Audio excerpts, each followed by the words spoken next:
গেল জুলাই মাসে আমরা জাতীয় নাগরিক পার্টিকে দেখেছি প্রায় ৬৪টি জেলায় মানুষের দুয়ারে দুয়ারে গেছেন, গণসংযোগ করেছেন। এরপর মাঝে ১.৫ মাসের যে বিরতি, সেখানে কিন্তু এনসিপি তাদের সাংগঠনিক যে কার্যক্রমগুলো রয়েছে, সেই সাংগঠনিক কার্যক্রমগুলো রয়েছে, প্রবাসী ভোটারদের যে কার্যক্রমগুলো রয়েছে, তারা অনেক আগে থেকেই চাচ্ছিলেন প্রবাসীদের সাথে দেখা করে প্রবাসী ভোট আদায়ের জন্য বা প্রবাসীদের সাথে কথা বলার জন্য, সেই কাজগুলো কিন্তু আসলে তারা করেছেন। এই যে মাঝের সময়ের পর আবারও কিন্তু অ্যাক্টিভ হচ্ছেন এনসিপি। আমাদের সাথে যোগ দিচ্ছেন জুলাই গণ অভ্যুত্থানের একজন নায়ক, যাকে আপনারা সবাই ছিলেন, সার্জিস আলম। সার্জিস, আপনাকে ৭১ টেলিভিশনে স্বাগত জানাচ্ছি। আপনাকে অসংখ্য ধন্যবাদ। আজকে আমরা আড্ডা দিব, বিশেষ করে মানুষজন যে সমস্ত বিষয়গুলো জানতে চায় সেই সমস্ত বিষয়গুলো নিয়ে জানতে চাইব। এবং আপনি নিঃসন্দেহে মানুষের জন্য, দেশের জন্য আপনারা কী ধরনের জোট করতে পারেন, কী ধরনের অ্যালায়েন্স করতে পারেন, সব কিছু নিশ্চয়ই আমাদের সামনে তুলে ধরবেন। হ্যাঁ, অবশ্যই। আমরা মনে করি যে খুব স্বাভাবিকভাবে যেহেতু আমরা বাংলাদেশের জন্য, বাংলাদেশের মানুষের জন্য রাজনীতিটা করব, আমাদের জায়গা থেকে এই যে বিষয়গুলো রয়েছে, রাজনৈতিক ইকুয়েশন, সিচুয়েশন যেগুলো আগে পর্দার আড়ালে ঘটতো, আমরা মনে করি জনগণের সামনে খোলাসা হওয়া উচিত। এবং বাংলাদেশের প্রয়োজনে যদি মনে হয় যেরকম ৫, ৭, ১০টা দল, রাজনৈতিক দল একসাথে মিলে ঐক্যবদ্ধভাবে বাংলাদেশের জন্য লড়াই করতে হবে, আমরা সেদিকেও যাব এবং জনগণকে সাথে নিয়ে যাব। ৫ আগস্টের ঘটনার পর থেকে আমরা এনসিপিকে দেখছি যে একটু হলেও মিডিয়া বিমুখ, বিশেষ করে কক্সবাজারের ঘটনার পর থেকে। এটি কি দলীয় কোনো সিদ্ধান্ত, নাকি ব্যক্তিগতভাবে আঘাত পাওয়ার কারণে এ ধরনের কোনো কিছু হয়েছে? এবং এনসিপি যেখানে গণ অভ্যুত্থানকারী নেতৃত্বের দল, সেখানে কিন্তু তারা গেল ১.৫ মাস কোনো রকমের কোনো পুরো আউট অফ ফ্রেম, সেই বিষয়টাই বা কেন? খুব স্বাভাবিকভাবে এটা তো হওয়ার কখনোই কথা নয় যে একটা দল রাজনৈতিকভাবে মিডিয়া বিমুখ হবে। কারণ আমরা বিশ্বাস করি যে এই মিডিয়াই অ্যাকচুয়ালি বাংলাদেশের হোক, রাজনৈতিক দলের হোক, প্রকৃত চিত্রটা জনগণের কাছে তুলে ধরবে।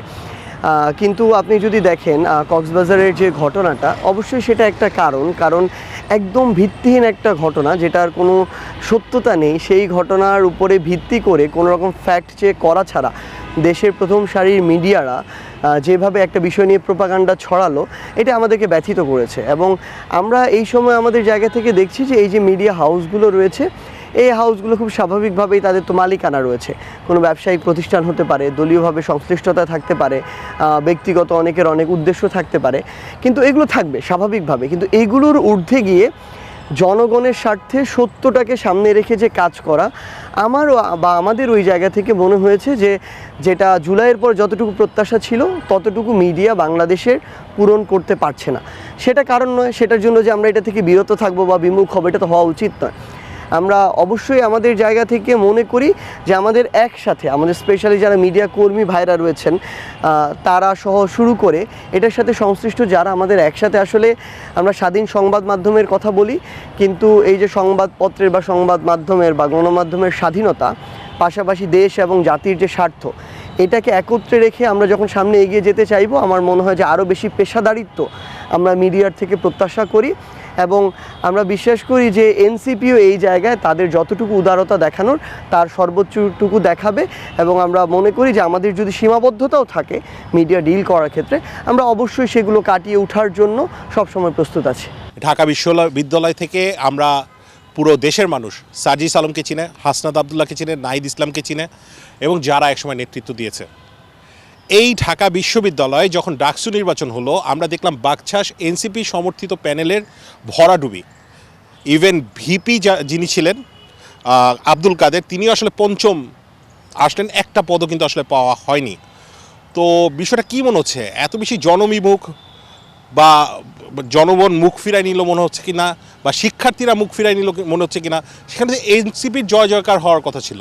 এখানে ঢাকা বিশ্ববিদ্যালয়ের এই যে ডাকসু ইলেকশন, ঢাকা বিশ্ববিদ্যালয় আমাদের শেকড় আসলে, এবং এই যে ডাকসু ইলেকশন, এখানে প্রত্যাশিত ফলাফল না পাওয়ার কারণ যদি আমি বলি যে অন্য যে প্যানেল জিতেছে তাদের যেমন এখানে সাংগঠনিক দক্ষতার জায়গা আছে, কিংবা তাদের ঐক্যবদ্ধভাবে কাজ করার যে প্রয়াসটা আছে, এখানে তাদের যেমন ক্রেডিট আছে, আবার আমাদের জায়গা থেকে আমাদের কিছু সীমাবদ্ধতা তাদের ক্রেডিট হিসেবে যোগ হয়েছে।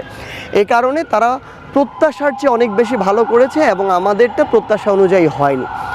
আপনি যদি দেখেন ছেলে এবং মেয়েদের হলগুলোতে, স্পেশালি আমাদের যে প্যানেল ছিল সেখানে কিন্তু অনেকেই ভিপিজিএস নির্বাচিত হয়েছে, কিন্তু সেন্ট্রালের এই জায়গাটাতে হয়নি। কারণ একটা হলের একজন ব্যক্তি তার ব্যক্তি পরিচয় দিয়ে তিনি ওই হলটা কভার করে ফেলতে পারেন, কিন্তু ঢাকা বিশ্ববিদ্যালয়ে যে কোনো একজনকে সেন্ট্রালি প্রত্যেকটা হলে প্রত্যেকটা ডিপার্টমেন্টে সমানভাবে চিনবে এটা কিন্তু হয় না। সো এখানে একটা সাংগঠনিক প্রচেষ্টা প্রয়োজন হয়, ঐক্যবদ্ধ প্রচেষ্টা প্রয়োজন হয়। তো ওই জায়গায় আমার জায়গা থেকে আমার মনে হয়েছে যে এই যে প্যানেল ছিল বাকশাসের যে প্যানেল, এখানে তাদের এই একটা ইউনাইটেড জায়গায় আসা, একসাথে অ্যাজ এ প্যানেল মুভ দেয়া, ওই জায়গাটার আমার মনে হয় যে সীমাবদ্ধতা ছিল। আর আরেকটা জিনিস আমার চোখে পড়েছে, যেটা হচ্ছে দেখেন শিবিরের একটা ফিক্সড ভোট ব্যাংক আছে ঢাকা বিশ্ববিদ্যালয়ে, আমার জানা মতো এটা 4 থেকে 5,000 হতে পারে। এই ভোট ব্যাংক শিবির ব্যতীত ঢাকা বিশ্ববিদ্যালয় ফিক্সড আর কারোরই নেই, নো ওয়ান। সো এখানে অনেকে বিভিন্ন জায়গা থেকে নিউট্রালি হয়তো ভোট পেয়েছে তাদের জায়গা থেকে, হ্যাঁ। এবং দেখেন ধরেন আমাদের এখানে যদি আমরা দেখি, আপনি দেখবেন গড়ে এই ভোট কিন্তু যারা জিতেছে তাদের 5, 6, 7,000।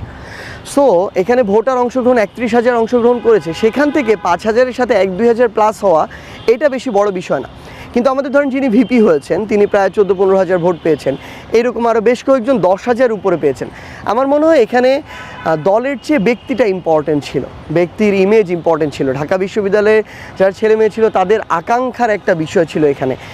আমরা আসলে আমাদের জায়গা থেকে, আমরা তো ছাত্রলীগের গতানুগতিক কালচারটা দেখে বড় হয়েছি, আর মানুষজন ওই ধরনের ডমিনেটিং সো কল্ড পলিটিক্যাল কালচারগুলো দেখতে চায় না। দ্যাটস ওয়াই যাদেরকে নিয়ে তারা মনে হয় এই ফেয়ারটা ছিল যে এই কালচারটা না এইভাবে ফিরে আসে, সেই জায়গায় তারা কম আস্থা রেখেছে। এবং আমার কাছে এটা, আমি আমার জায়গা থেকে মনে করি যে এখানে যেমন আমাদের অবশ্যই সীমাবদ্ধতা আছে সাংগঠনিক জায়গা থেকে, কিংবা আমি যদি বলি একসাথে প্যানেল ওয়াইজ কাজ করার ক্ষেত্রে। আবার আরেকটা বিষয় আমার কাছে মনে হয়েছে অন্তত এই ইলেকশনের ক্ষেত্রে, সেটা হচ্ছে যে এই যে ডাকসু যেটা হলো এবার ঢাকা বিশ্ববিদ্যালয়ে, এখানে ধরেন শিবিরের প্যানেলে সাদিক কায়েম আমাদের ব্যাচমেট বন্ধু, সে কিন্তু ধরেন অভ্যুত্থানের একজন ফেস হয়ে উঠেছে ধীরে ধীরে, সে এখানে লিড করেছে। কিন্তু আপনি যদি দেখেন অভ্যুত্থানের আপনারা ধরেন ফেস বলতে যাদের নাম বলছেন, ধরেন নাহিদ, আসিফ, হাসনাত, তারা কিন্তু জাতীয় রাজনীতিতে চলে গিয়েছে। তাদের একজন, মানে সাপোজ যদি এখানে ধরেন এই ফাইটটা হতো কোনো কারণে জাতীয় রাজনীতি না গিয়ে, তখন কিন্তু ফাইটটা এরকম নাও হতে পারতো। একটা বিষয় জানতে চাই ব্যক্তি সার্জিস আলমের কাছ থেকে, কখনো কি মনে হয় বা কখনো কি মনের কোণে এই বিষয়টি আসছে যে সার্জিস, হাসনাত, নাহিদ ওরা যদি কখনো কোনো দল না করতো তাহলে তাদের মর্যাদাটা অনেক বেশি পরিমাণে উপরে থাকতো, ঠিক যেরকম গণ অভ্যুত্থানের পর তাদেরকে আসলে কাছে টেনে নিয়ে যাওয়া হয়েছে, এবং এরপর মুহূর্তে নানা ধরনের প্রোপাগান্ডা, ফেসবুকে নানা ধরনের কর্মকাণ্ড, যেটি কিন্তু আমরা দেখছি যে ব্যক্তি হিসেবে কাউকে পছন্দ করলেও মানুষজন কিন্তু এনসিপি বিমুখ অনেকটা, সেই ধরনের রিয়েলাইজেশনটা কি আপনাদের কাছেও এসেছে কিনা? এটা হচ্ছে ট্রু, কিন্তু এটার হচ্ছে আমি মনে করি আমার জায়গা থেকে এই ইম্প্যাক্টটা খুব স্বল্প মেয়াদি এবং ছোট। ব্যক্তি সার্জিস, হাসনাত, নাহিদ, আসিফ তারা তাদের জায়গা থেকে যদি এই পলিটিক্যাল জায়গাটা থেকে বের হয়ে শুধুমাত্র অভ্যুত্থানের ফেস হিসেবে থাকতো, এই অভ্যুত্থানের ফেস হিসেবে জাস্ট একটা রেসপেক্টের জায়গা থাকতো। কিন্তু বাংলাদেশের যেই আকাঙ্ক্ষা নিয়ে আমরা একটা অভ্যুত্থানের সামনে সারিতে থাকলাম, মানুষকে ডাকলাম, মানুষ নেমে আসলো, রক্ত দিল, জীবন দিল, এগুলোর বাস্তবায়ন হতো না। এখন পর্যন্ত আপনি যদি দেখেন পুরাতন এস্টাবলিশমেন্টের বিরুদ্ধে যে লড়াইটা, এই লড়াইটা এনসিপির সাথে সবচেয়ে বেশি করতে হচ্ছে। আপনি যদি দেখেন দেশের বাইরে যখন এনসিপির প্রতিনিধিরা যায় কেবলমাত্র, তখন তাদেরকে ওই আওয়ামী লীগের যারা দোসর, খুনিদের দোসর, তাদের মুখাপেক্ষী হতে হচ্ছে, তাদের তীব্র রোষের মধ্যে পড়তে হচ্ছে। সো এই জায়গায় আপনি বুঝতে পারবেন যে তাদের বিরুদ্ধে এখনও কাদের ফাইটটা প্রবল।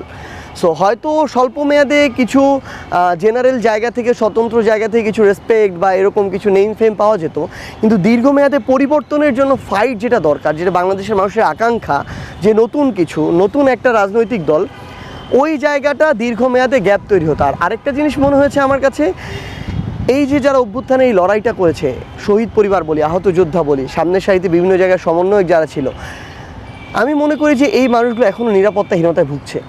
এবং খুব স্বাভাবিকভাবে আওয়ামী লীগ বা খুনিদের এই দোসররা ফিরে আসলে তাদের একদম নিরাপত্তাহীনতাটা চরম পর্যায়ে যাবে। সো তখন তাদের এই পলিটিক্যালি তাদেরকে প্রোটেক্ট করার একটা বিষয় আছে। সো দীর্ঘমেয়াদে আমার জায়গা থেকে মনে হয় যে হয়তো খুব স্বাভাবিকভাবে অনেকে রাজনৈতিকভাবে উদ্দেশ্য প্রণোদিতভাবে আমাদেরকে নিয়ে প্রোপাগান্ডা ছড়ায়, বিরুদ্ধে কথা বলে, আছে এরকম। কিন্তু আমরা যদি আমাদের জায়গা থেকে এই ফাইটটা জারি রাখি, যদি আমাদের সুযোগ আসে জনগণের মাধ্যমে আমরা তাদের প্রতিনিধিত্ব সংসদে করতে পারি, আমরা প্রত্যাশা অনুযায়ী অনেক বড় পরিবর্তনে সামনে থেকে নেতৃত্ব দিতে পারবো। এনসিপির সাথে আরও 2-3টি দল মার্চ করছে, যার মধ্যে রয়েছে আমরা শুনছি আপ বাংলাদেশ রয়েছে, গণ অধিকার পরিষদ রয়েছে। আপনার কাছ থেকে আমি অনেস্ট অ্যান্সারটা জানতে চাচ্ছি। তার পাশাপাশি এবি পার্টির নামও শোনা যাচ্ছে। মার্চ যেহেতু হচ্ছে, সেক্ষেত্রে মার্চটা আসলে কী ধরনের মার্চ হতে পারে? না, এই বিষয়গুলো নিয়ে আসলে আলোচনা চলছে যে এই বিষয়গুলো কিভাবে হতে পারে। কারণ আমরা এখানে, আপনি যে প্ল্যাটফর্মগুলোর কথা বললেন, রাজনৈতিক দলগুলোর কথা বললেন, এখানে কিন্তু সবাই তাদের জায়গা থেকে একই কাছাকাছি বয়সের, সেম জেনারেশনের, এবং তাদের বয়স আপনি দেখবেন যে সবার বয়স হয়তো 27-28 থেকে শুরু করে 40-এর মধ্যে, অ্যারাউন্ড এরকম। সো তাদের এক হওয়াটা গুরুত্বপূর্ণ। বাংলাদেশের মানুষ নতুন কিছু চায়, আবার একসাথে ঐক্যবদ্ধভাবে একটা ফোর্স হিসেবে চায়, যেই ফোর্সটা পুরাতন যে এস্টাবলিশমেন্ট তাদের বিরুদ্ধে ফাইট দিতে পারবে। সো আমাদের ভিতরে এখন আলোচনার প্রক্রিয়াটা চলছে, এখন পর্যন্ত এটা সিদ্ধান্ত হয়নি যে এটা হয়ে যাবে। আমরা মনে করি যে এখানে আমরা ছোটোখাটো কিছু স্বার্থ সংশ্লিষ্ট বিষয়কে এক পাশে রেখে নিজেদের পদবি কিংবা এই ধরনের ব্যক্তিগত বা দলীয় আকাঙ্ক্ষাগুলোকে এক পাশে রেখে আমরা রাজনৈতিক স্বার্থে বাংলাদেশ এবং জনগণের আকাঙ্ক্ষাটাকে সামনে রেখে আমরা একসাথে হওয়ার যে প্রচেষ্টা, এই প্রচেষ্টাটা চালিয়ে যাব। এটা নির্বাচন কেন্দ্রিক তো একটা অবশ্যই আমরা প্রত্যাশা করি, পাশাপাশি যদি নির্বাচন কেন্দ্রিক ছাড়াও দলীয়ভাবে এক হওয়া যায়, আমি মনে করি আমার জায়গা থেকে যে এটা বাংলাদেশের জন্য অনেক ভালো হবে। রাশেদ আনিস, ৭১, ঢাকা।